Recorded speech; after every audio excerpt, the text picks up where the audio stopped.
Hello, si Sir Jerry po ulit ito. Magandang araw po sa inyo. Ngayon naman po, ang ating i-review is nakikita ko po, request ng marami is yung isa sa mga kilala na merienda nating mga Pilipino, yung ating pong regular yum na hamburger.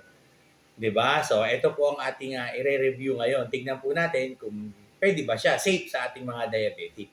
So, para malaman po natin kung okay ba ang regular yum na hamburger, bago po natin umpisahan, is check po muna natin yung aking sugar.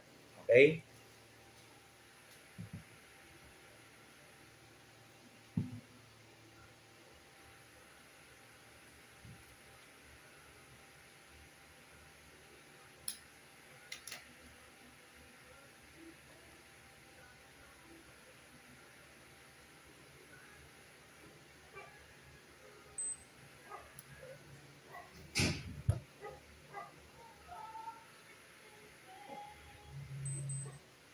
Ayan, Sa ngayon po, 158 ang ating sugar. Ang totoo po kasi is medyo marami yung ating kinaing tanghalian.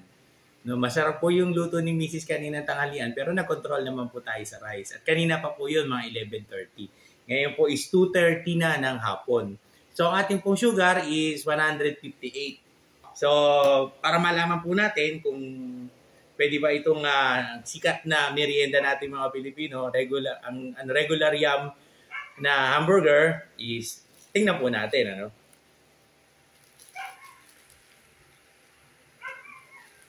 Naku, masarap po talaga.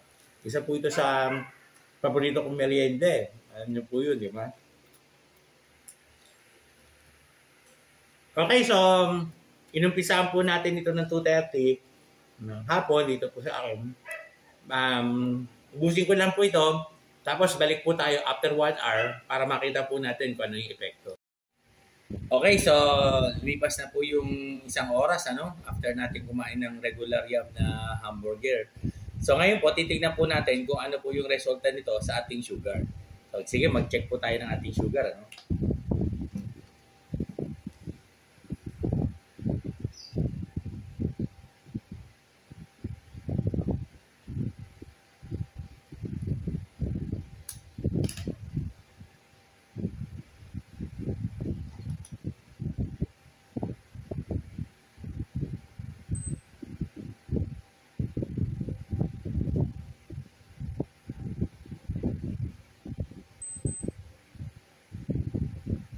Ayan, 206.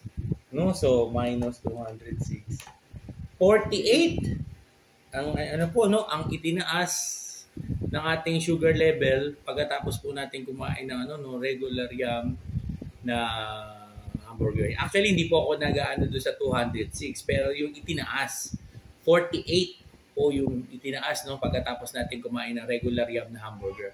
Siguro explanation po niyan kasi nga po, yun, tinapay, tapos may konti po mayonnaise, at saka burger. So, ayun po, So, 206. 48 po ang itataas ng ating blood sugar kapag po kumain tayo ng ating isa sa mga paborito nating mga merienda. Okay, so, yun lang po. Maraming salamat po sa inyo.